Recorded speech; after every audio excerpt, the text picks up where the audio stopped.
നമസ്കാരം, പ്രവാസി മലയാളിയിലേക്ക് സ്വാഗതം. ജീവിതത്തിന്റെ രണ്ടറ്റവും കൂട്ടിമുട്ടിക്കാൻ സ്വന്തം ബന്ധുക്കളെയും സ്വന്തം മക്കളെയും ഒക്കെ ഉപേക്ഷിച്ച് വർഷങ്ങളോളം പ്രവാസ ജീവിതം നയിക്കുന്ന അനവധി ആളുകളെ നമുക്കറിയാം. ജീവിതം പച്ചപിടിച്ചവരും അല്ലാതെ പോയവരും ഒക്കെ തന്നെ നമുക്കിടയിലുണ്ട്. പക്ഷെ എന്നിരുന്നാൽ പോലും ഒരു രൂപ പോലും അന്യന്റെ മുതൽ ആഗ്രഹിക്കാത്തവരാണ് പലരും. പക്ഷേ ചിലരൊക്കെ അങ്ങനെയല്ല എന്ന് തെളിയുകയാണ്.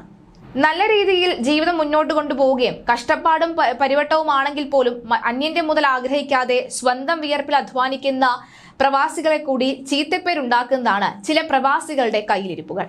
വർഷങ്ങളോളം ദുബായിൽ പ്രവാസിയായി ജീവിക്കുകയും നല്ല രീതിയിലുള്ള ജോലിയിൽ നിന്ന് ശമ്പളം ലഭിക്കുകയും ആ ശമ്പളത്തിൽ നിന്ന് വീട് വാങ്ങുകയും ആർഭാട ജീവിതം നയിക്കുകയും ഒക്കെ ചെയ്തതിനു ശേഷം 15 ലക്ഷത്തോളം കടം വീട്ടാനായി ഭാര്യ കുവൈത്തിൽ നിന്നും അയച്ച ആ പണവും ദൂർത്തടിച്ച് കളഞ്ഞതിന് ശേഷം ബാങ്കിൽ നിന്നുള്ള പണം മോഷ്ടിച്ച് ആവാം ഇനിയുള്ള ജീവിതം എന്ന് ആലോചിച്ച പ്രവാസിയായിരുന്ന റിജോയാണ് ഇപ്പോൾ എല്ലാവരുടെയും കണ്ണിലെ കരടായി മാറിയിരിക്കുന്നത്.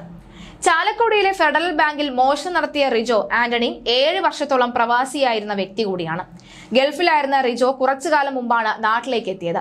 ഭാര്യ കുവൈത്തിൽ ഇപ്പോഴും നേഴ്സായി ജോലി ചെയ്യുകയാണ്. രാപ്പകലില്ലാതെ നേഴ്സായി ജോലി ചെയ്യുന്ന ഭാര്യ കൃത്യമായി നാട്ടിലെ കടം വീട്ടാനായി പൈസ അയച്ചുകൊണ്ടേയിരുന്നു. ഓരോ മാസവും കൃത്യമായി പണം അയച്ചിരുന്നുവെങ്കിലും ഇതൊക്കെ തന്നെ ഭാര്യയെ അറിയാതെ ഇയാൾ ദൂർത്തടിക്കുകയായിരുന്നു.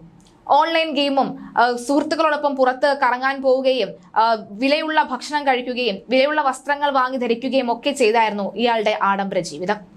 അവധിക്ക് നേഴ്സായിരുന്ന ഭാര്യ നാട്ടിൽ വരാനിരിക്കെയാണ് തന്റെ കടങ്ങളെല്ലാം തീർക്കാത്തത് എന്തുകൊണ്ട് എന്ന ചോദ്യം ഭാര്യയിൽ നിന്നും കേൾക്കാൻ വയ്യാത്തത് കൊണ്ടാണ് ബാങ്കിൽ നിന്നും കൊള്ളയടിച്ചത് എന്നാണ് ഏറ്റവും ഒടുവിലായി ഇയാൾ പറയുന്നത്.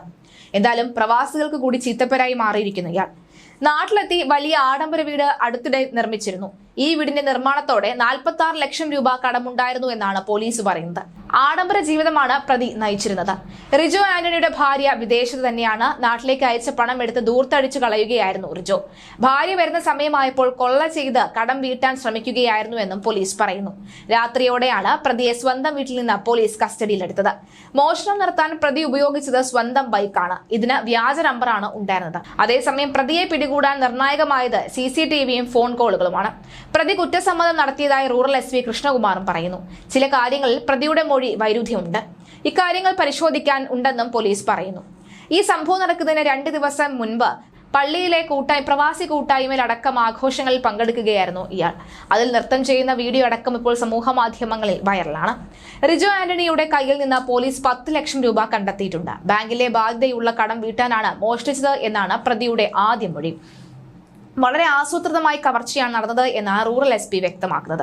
7 വർഷമായി പ്രവാസ ജീവിതം നയിച്ചു വന്നിരുന്ന ആൾ പെട്ടെന്നാണ് നാട്ടിലേക്ക് എത്തിയത്. പിന്നീട് തിരിച്ച് ദുബായിലേക്ക് പോയിട്ടേയില്ല. ഗൾഫിലും ഇയാൾ ഇതുപോലെ എന്തെങ്കിലുമൊക്കെ തന്നെ തരികിട പരിപാടി കാണിച്ചിട്ടാണോ നാട്ടിലേക്ക് എത്തിയത് അടക്കമുള്ള ചോദ്യങ്ങളും ഉയരുകയാണ്.